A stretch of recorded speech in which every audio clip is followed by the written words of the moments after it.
Well, good. This is actually an amazing panel, and I think it's actually very diverse. Maybe not in the traditional sense, but I think in the backgrounds of what these companies, how they sell and market. I think I want to learn today, but I think but Optimizely, to what happened at Zendesk, to Atlassian, which sort of kind of doesn't have any sales team, but has a big channel and does a lot of marketing. I actually think it's pretty diverse. So I want to dig into some of the commonalities, and then the last session, which was amazing, we did talk a lot about scaling sales. So I want to have some fun on this, and we'll talk about some very specific learnings that everyone's had at their companies. I want to dig in on some specific topics. But why don't you guys first talk a little bit about what exactly you do and how, or have done, and how sort of sales and marketing and revenue works at the company, because we'll hear 3 different stories. Cool. So I'm Travis Bryant. And Dan's word was the wrong guy since I started when we were about 35 people at Optimizely. First VP hire 4.5 years ago, and I've scaled the organization not quite to 100, on very close to about 350 in the company and 130 in my org.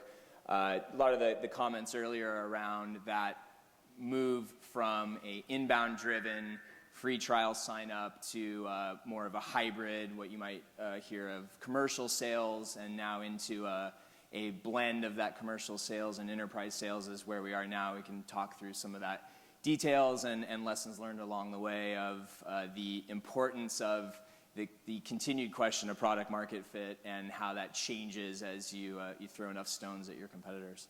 Got it. And rough and tough over that time period, you've got 2 segments. What's a typical ACV or deal size that you're doing today? So in our, what we call corporate sales, which is companies between 100 and 2,500, rough ACV is 50 to 75K. 50, 75K. And then in the enterprise, it's 150 to $1 million. Got it. So you evolved in sort of that traditional structure. So good. All right, we'll come back to that. So Amanda, tell us what you managed at Zendesk and Sure. what you learned. My name is Amanda KLEHA, and I started at Zendesk in 2009. I just left the company a couple months ago. So now you can be honest. Yeah. Can you be off message now that you're out of a public company, or how does that work? We'll see how it goes. You're allowed to be off message? Yeah, all right, so I saw the company go from 0 to basically 300 million. I played a lot of different roles in marketing, ran our online business, and finished doing the strategy for all of sales and marketing at the company. So seen a lot. We definitely started with a more Atlassian type model of just pure inbound. For the first year I worked there, we didn't have any salespeople at all. And then when I ended, we had, we were doing big enterprise deals as well, but we still kept the online business model. So we're definitely trying to straddle both worlds together. And just remind us, I know it's all public, but in the filings, but how did that ratio change over time? So it was 100-0 when you joined, right? It was all happiness officers, right? And Yep. then what's the rough ratio today? Of enterprise. At Zendesk, the break between the segments. It really depends how you break it up, but Yeah. Well, how did you think about breaking it up? What did you learn? How did you let's break just the say segments at up? least a quarter of the business is online still, and no touch. So, but it depends how you break it up. But volume-wise, like the number of daily trials coming in are still mostly on online sales. So. Volume online, but the revenue is certainly more enterprise. And was that Optimizely has roughly 2 teams today? Is that 3 teams? Was it 4 teams? One kumbaya team, all selling big? I mean, how did you segment the groups? So it changed over the course, for sure. Like, for example, in the early days when we hired maybe the first 6 reps, they were doing all new business. Because the thought of expansion wasn't even around. And then as we went along, we thought about, okay, we should evolve our model to a hunter-farmer model.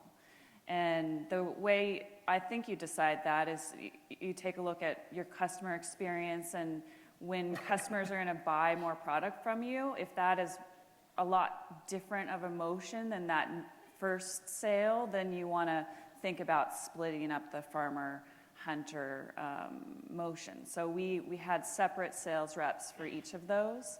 And then along the way, we dabbled in specialized type sales roles. And then, towards the end, then you kind of bring it back and scale it into a more global approach. So it kind of ebbed and flowed over the course of time. Yeah, yeah. So as I talk about Atlassian, because it's such a, I mean, first of all, what an amazing success.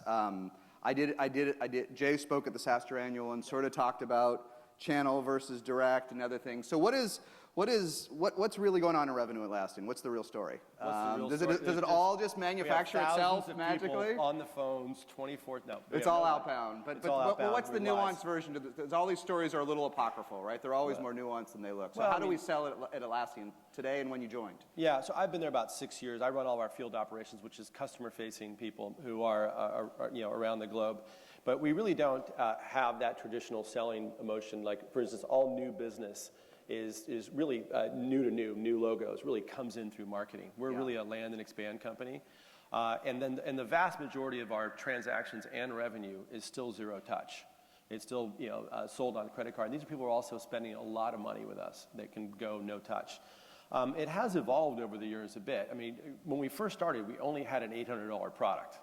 So you can only, and we were based in Australia, so getting on a plane to go talk to somebody about an $800 product probably doesn't make a lot of sense. Yeah. And then it went to 4,000 to 8,000, 24,000. Now we have, Jira Data Center Unlimited as an example is 450,000. So there's some bigger numbers. So the approach is slightly different, but we still very much, the majority of the business, everything is about transparency. You can buy all of our products online. All of our pricing is online.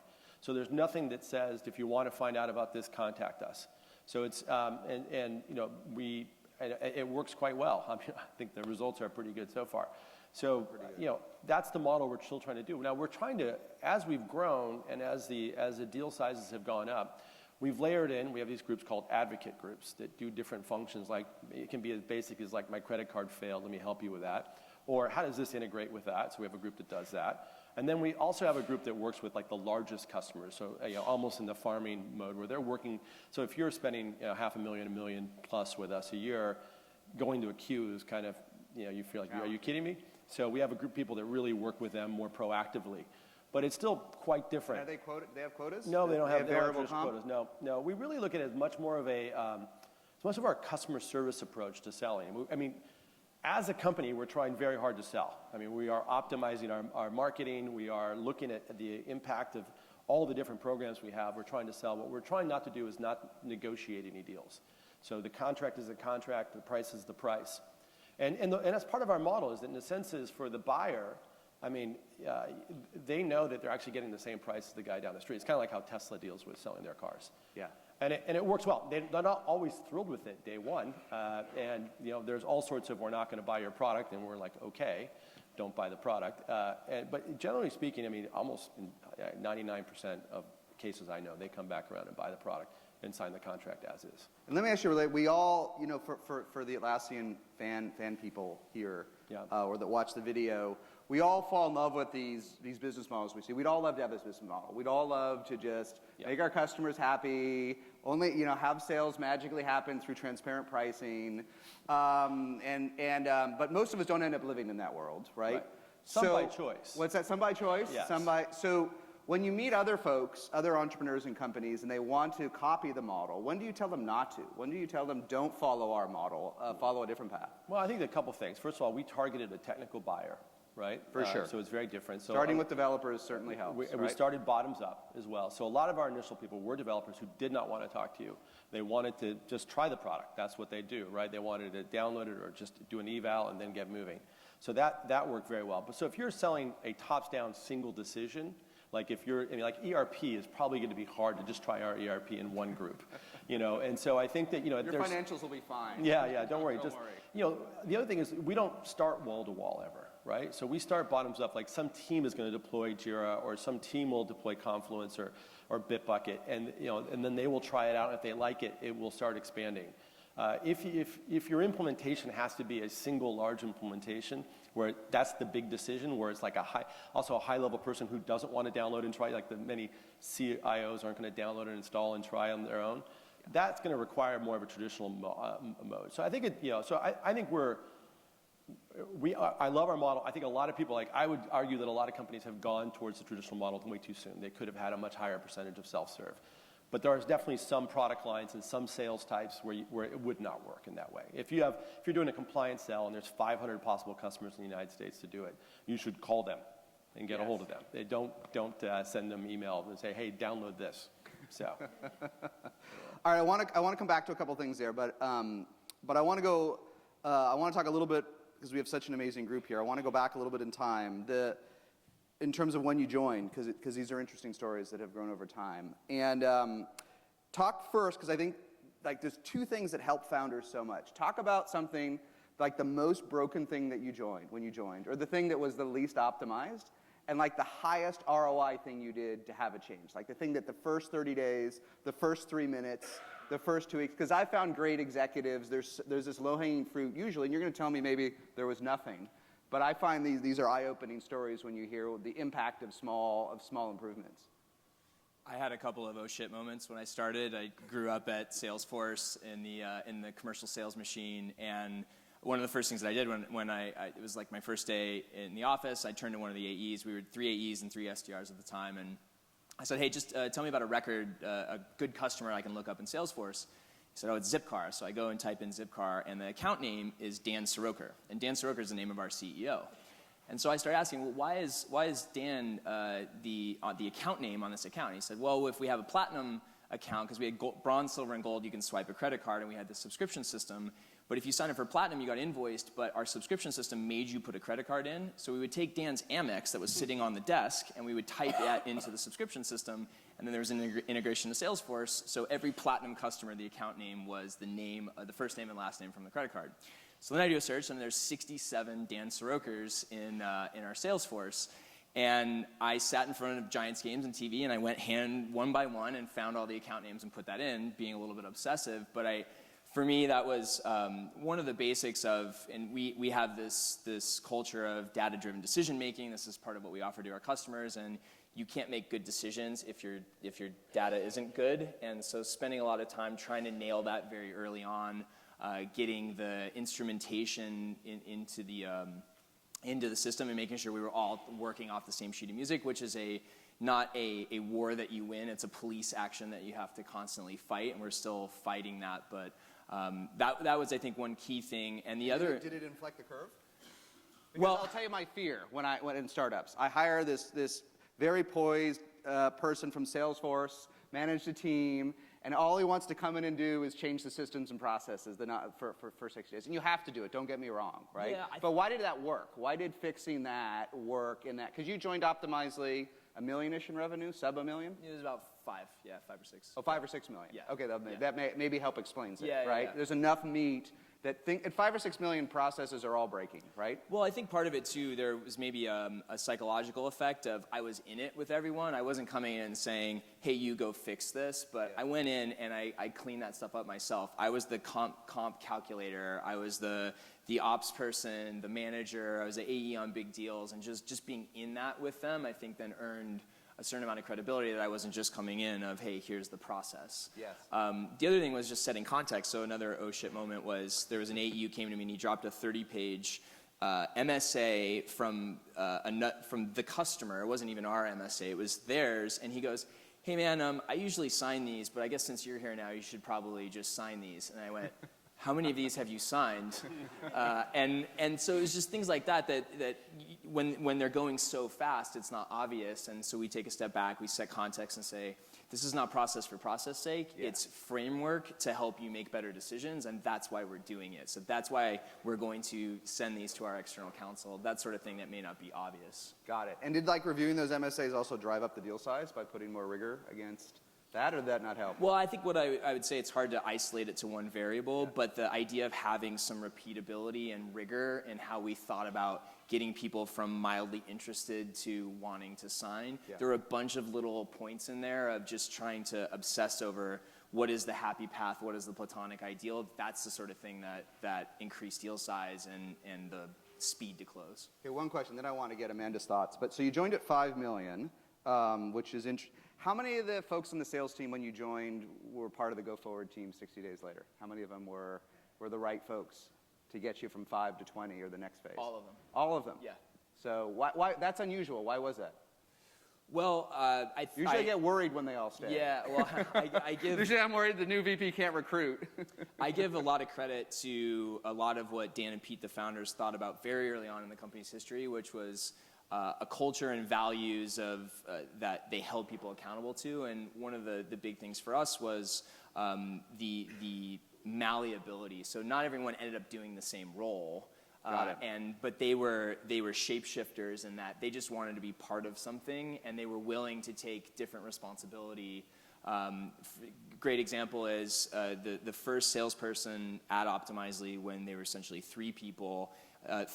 When I started, he moved to Amsterdam to open up the European operations. That can work well. And that was a better fit for him from 0 to 1 there than necessarily like building scale and process, but he was willing to do that because he was malleable in that way. That's interesting. All right, so Amanda, talk about the quick wins that you had. Were there any quick wins? There was tons of quick wins. Quick wins? Right. Well, maybe just some context. So when I joined, there was about a dozen people, and I was the first marketing hire. So. And when did they come to the U.S.? They had just come to San Francisco and just gotten Series B. Were you the first U.S. hire? There was 1 or 2 other people right before me, but literally during my interview, they still didn't have internet in the building that they just rented. So super early days, and Mikkel, the CEO, was doing all the marketing prior to me joining. So think about, like, I took over the AdWords account from him and optimized that for, a bit of time. He was writing all the blog posts, which every other blog post had the word cool in it because, it's not his native language, and that's the word he knew how to be excited about. So just lots of easy things to do. I asked him, why can't people buy our product online? And he's like, oh, well, but they're going to start a trial and try it out, and then after 30 days, then they can buy. I'm like, well, maybe some people might just want to buy it on day 1. We should let them do that. So a lot of kind of things like that. We didn't talk to any of our customers with like a newsletter or try to nurture our database of leads. So easy tactical things. He also, Mikkel, super creative, wanted to do this campaign that I was involved with when I started, where he found some person off the street to create these videos of kind of kooky customer service scenarios where you would want to talk to someone in customer service. And one of them was pretty much a fully dark video of a woman talking about her vibrator breaking down and wanting to call customer service. And I was like, whoa, I guess that this is startup world. We can do stuff like this, but this is probably the last time we have a video about a dildo. Yeah. All right, that's a quick upgrade. Yeah. Right? That's a quick avoid a few issues upgrade. Yeah, goodness. All right. And how do you there's a lot of answers right there. But when a CEO is so passionate about product brand marketing, what's your job to force rank her or him's initiatives, or how do you get her out of doing all of that? Because some of them love to kibitz for too long, don't they? I don't know. I think about this a lot as a marketer at heart, whether it's better to be with a CEO who knows marketing or doesn't know marketing. And I actually really enjoyed working for a CEO who was very marketing driven and marketing minded, because he had a lot of wonderful instincts, and I learned a lot from him. Yeah. So he, over time, he did a good job of stepping out of things, sequentially, but he was a creative mastermind. Very creative. Yeah. Were the suits your idea? Was the look or was that already there? The suits? His suit look, the whole look, the sweater, the suits, or was that? That's not a look. I don't dress him. Oh, no. You don't dress him. All right. He has a look. It's pretty far removed from the story you just told us that I'll never repeat. Yeah. All right, so that's great. So Jose, talk about when you joined. What are the upgrades? I joined later on than these guys for the Atlassian. How big? So we were about 6 years ago, 65, right? Somewhere in that range. So already a good sized company. 65. Yeah. Never raised a nickel of capital. Never raised a nickel. Was of the capital. U.S. But what was here? What was in the U.S. when you joined? U.S. Sales and marketing, HR, finance. Although when I joined, we had no lawyers. In fact, it's very funny now. We talked about whether we needed a lawyer or not. Yeah. It was really. We don't negotiate, but we eventually decided to hire one, and we're like, do we need them? And apparently we do. We have a lot of them now, but it's worked out well. But there's a lot of things along the way where the decisions on how the company worked. You know, being an Australian startup with no access to capital, really, starting early 2000s when it was kind of a downtime anyway. They were trying to service people over the phone, and kind of the first aha was when people would call and they would talk to them and they would fax back and forth, of course. And then one day, an order came across from American Airlines that no one had touched. And it was just kind of like the moment where like, hey, we can sell without talking to people. And so that's when they started building the model. And the kind of a second thing that we did was we built So first upgrade was pick up the phone. Yeah. Right? Yeah. It was try to make it so you don't have to. I mean, we want to, and we still today, we have a customer advocacy group that works on like my credit card fail type questions, product advocacy group that works on like, how does my product work? We take all the feedback for why people call and why contact us and try to engineer that out of the process.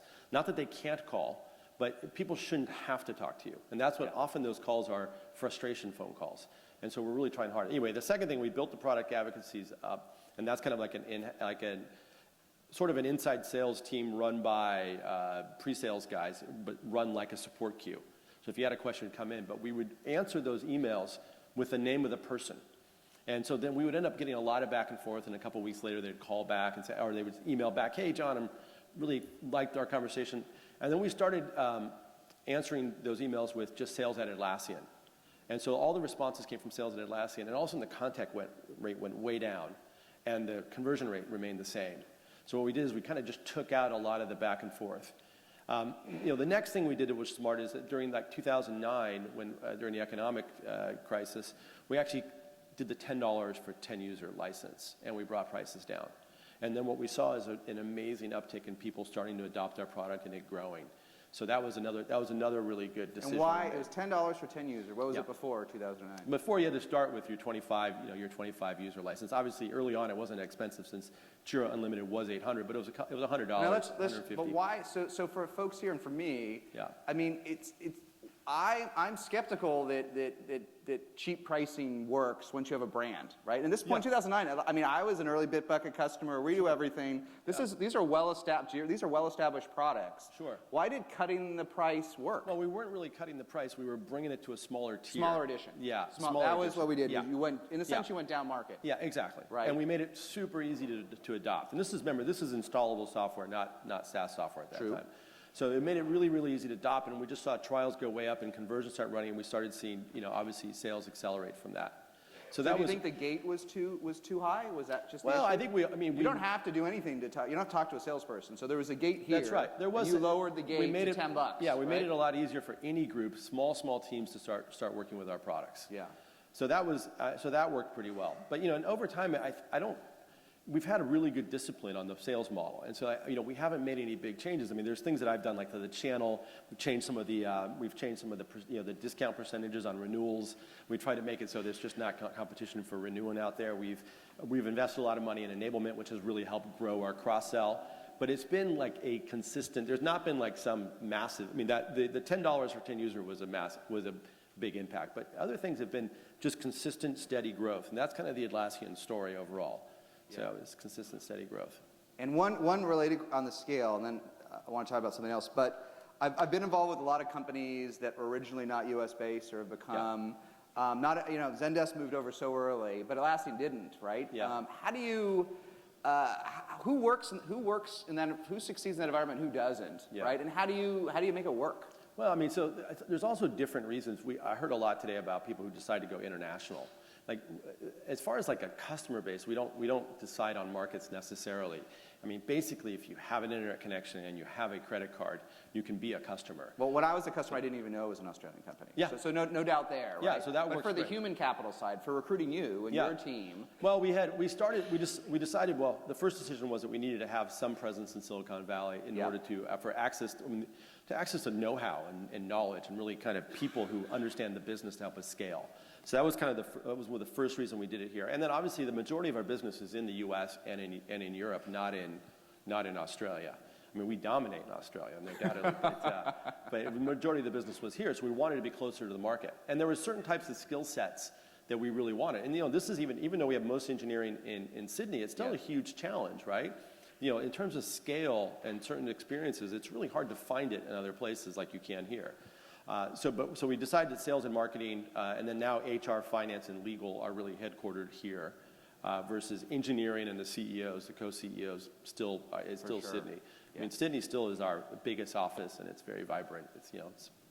So let's, these were fun stories about inflecting the curve. I want to talk about a related thing, because I'd love to hear these success stories. Tell me about, it doesn't have to be in the early days, but at least in the first year, what was your magic hire? Like, what was the hire or two that you made? Who was the human being you hired that changed your part of the organization? And what's the learning for everybody? Like, what was that magic? Because everyone has that magic that maybe you didn't have one, but I feel like there's a superstar and you learn from that story.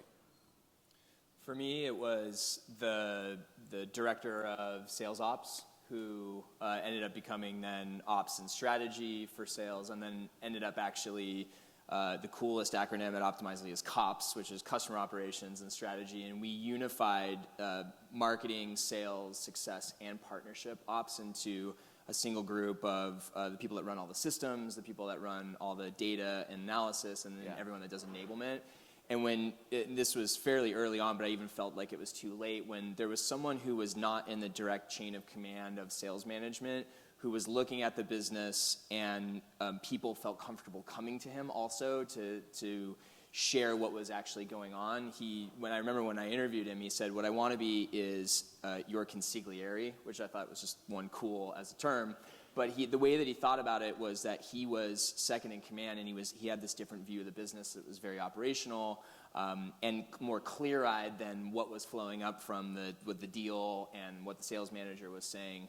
So I think about the consistency that we got from looking at the business in a single way, having the systems talk to each other and work together, and that all the enablement we thought of, not just how do we do a sales kickoff, we do a go-to-market kickoff. Those sorts of things were a big impact on the inflection. Yeah, I think we've all learned that have been doing it for a while that we all waited too long for sales ops, right? You can never really invest too early, and we all love this generalist, but the earlier you can specialize your team better, but even to do that you need sales ops, right? So I'd love to hear you guys' thoughts, but one follow-up question, quick. When you hired this change, what were his KPIs? Like, what were her goals? What did you want out of the hire? You were fortunate you'd been from Salesforce, so you saw some of this done in practice. But what were her goals? I kept it really simple, actually. I gave him the same goals that I had, and it was this sort of shared ownership, and there were leading indicator responsibilities and accountability there. It was bookings. Okay. Yeah, and the global number, and then we do. But it wasn't sales efficiency. It wasn't hiring. It wasn't any of that. No, well, we would do OKRs, so we have stolen that system from Google, and so every quarter we'd sit down and say, all right, what are the things that you want to drive, and then hold him accountable to that. But ultimately, I wanted him to feel that same sense of ownership of we own the global number and we're driving the global number together. All right, so he owned the number. And his or her job was to make sure to do anything he could to enable the team to achieve it, other than carrying an individual quota. Was that the spec? Yep. Yeah. All right. Exactly. Got it. Amanda, you can answer your own magic hire, but any learnings on that sales ops side? Well, we didn't invest in it at all. It's going to be the same story, isn't it? Yeah. It didn't even probably occur to you. It definitely makes the list of regrets I have of wishing that we would have done more there. In fact, before I came here, I talked to our head of sales ops about, some of the things that we might talk about. And he also reminded me, like, not just sales ops, but your sales leader and your sales ops leader both need like a second in command to be able to do the day-to-day, so that then you can think about strategy. Because, they were just in it deep and didn't have enough time to think about strategy. Yeah. So that Yeah. was a learning too. As a VP of sales, once you have a team, you can quickly spend half your time on ops if you're not careful, right? You can spend, and then it becomes overwhelming, right, for an individual. And to Dan from Box's point earlier about hiring, I mean, another tactical thing in sales that you have to deal with, and just hiring the right people and getting them onboarded. If you don't have that sales ops function has scaled and proper onboarding process, just ramping people is like a top problem all the time and never goes away. Yeah, it's tough. Yeah, and especially everyone's growing faster these days. So these onboarding issues are bigger. If you're hiring 3 reps this year, you can do it over lunch. But if you're hiring 30, it's not possible, is it? Yeah. Yeah. So you had the same learning. Any other magic hire that you made? I'm just kind of racking Maybe your whole my team was brain. so magical that no one really stands out. Is that it? Well, I think that what was magical is we had such great product market fit. And like I mentioned, we had about a dozen people when I started. The makeup of that team was about half engineering, half customer service reps. Now, we sell customer service software, so we were very conscious of wanting to provide great service, but I think the founders were very insightful that they knew that the roadmap of the product and how we were going to succeed was making customers happy, and we had to listen to them. So we had open forums, using our own product where customers could write us anything publicly. And we spent a lot of time listening to customers. So,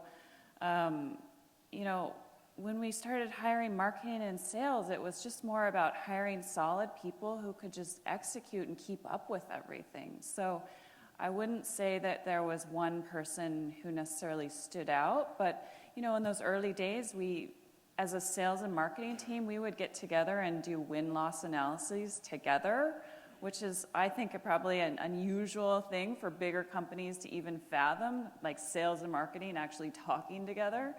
But we did that, and sales wasn't put up on necessarily a pedestal, like in some companies, but sales was just one other part of the puzzle. So I think that there was a real balance of people. When so much of the lift is from people loving the product, did you use CSAT or NPS as core metrics? What was sort of your North Star metric around that? Or did you not have one? It was too early. Did you have?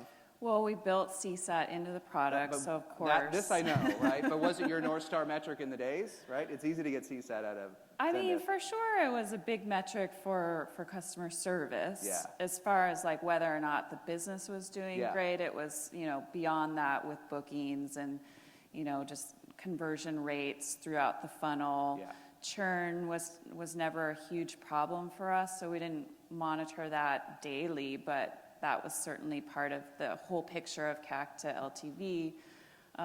So nothing. But bookings was the North Star, it sounds like, right? Yeah, I mean, to some extent, for sure, yeah. Jose, I want to learn about what hire you made changed it, but I'd love to hear your thoughts on this at Atlassian. Like, what are especially when you joined, Atlassian, you've got a bunch of beloved products, right? And also products that have been in market for a long time. So where did all CSAT and NPS, how high was that? What was actionable? Yeah. How high was it? How core was that stuff? Well, NPS is actually kind of our North Star nowadays. It's what we really look at obsessively. We get a report once a week that shows where we are on NPS by product, by service.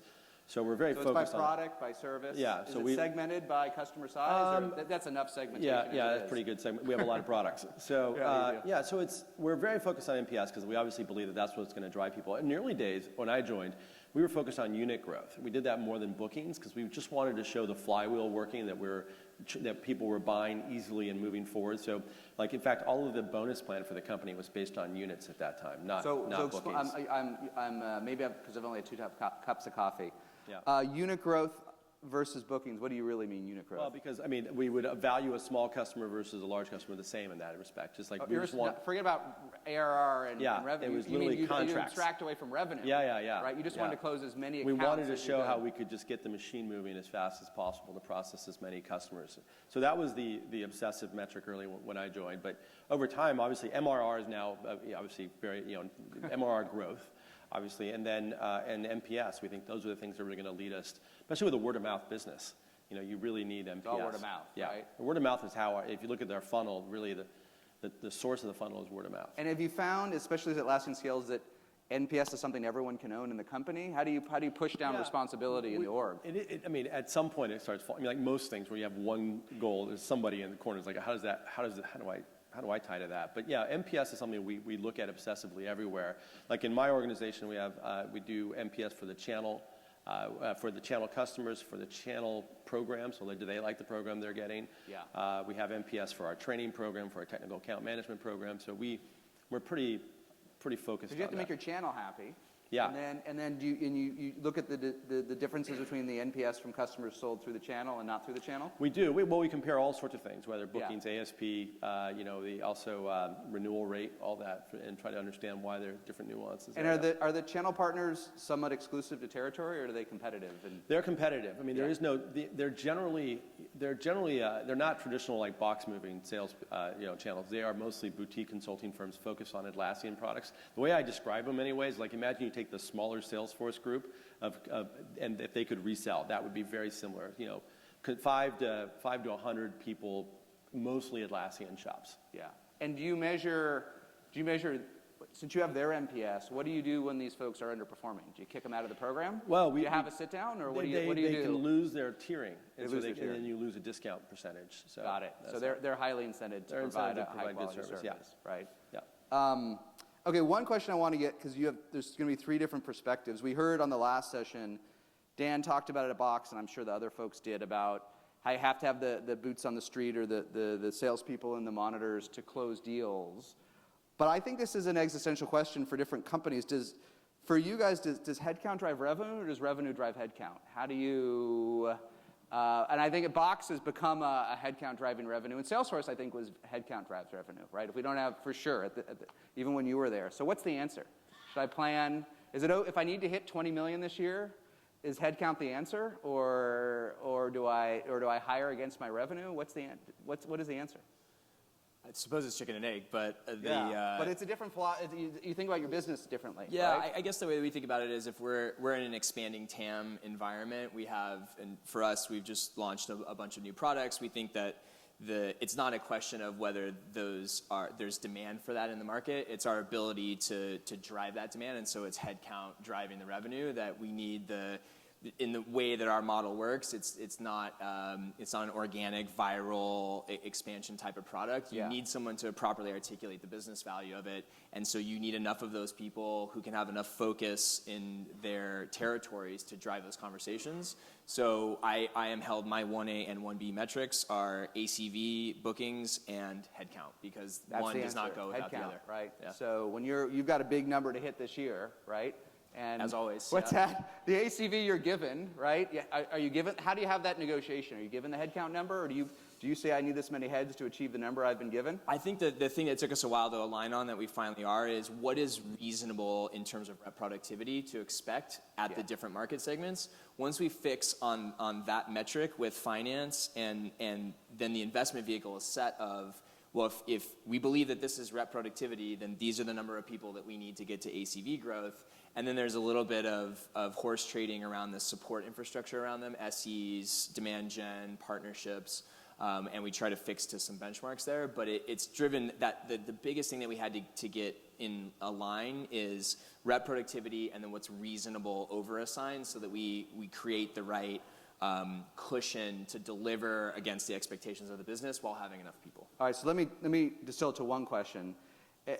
You've got these 2 sales teams, the SME and the bigger, and you've got a plan you have to hit this year, which you don't have to share with us, but it's hard, I guarantee you. It's never easy, is it? Anyone think it's easy? It's never easy, right? If it was, we wouldn't say it. Does your gut tell you if you hit your hiring plan, you will hit your ARR bookings plan? No, because you have to then layer in, it's irrelevant if you, 1, hire the wrong person, or 2, do not surround them with the right infrastructure. But you know how to hire training. good people at this point, right? Well, sure. So, for where you're sitting at Optimizely today, Do you feel like if you hit your hiring and you meet your quality bar, you will hit your number and that's your biggest risk? I don't, because it's too simple of an equation that you have to surround them with that supporting infrastructure, because even if you take the best AE on the planet, if you don't give them the people and the product marketing and the support, then they're not going to make their number.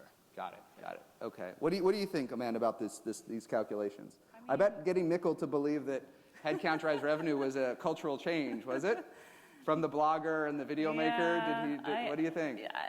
I mean, it's somewhat similar story. We approached the year with, yes, we need to plan for headcount that's going to get us to this number, but inevitably we're always behind on hiring as much as we'd like. So, but we still hit the number. With Zendesk, with the revenue split you have, culturally, do you think that if I just put 10 more, 50 more great bodies on this, I can grow faster? Or was that not really my guess is it wasn't really the way Zendesk thought about it. Not necessarily. It was the other way. This is how much revenue we want to do. We need this amount of headcount to get there.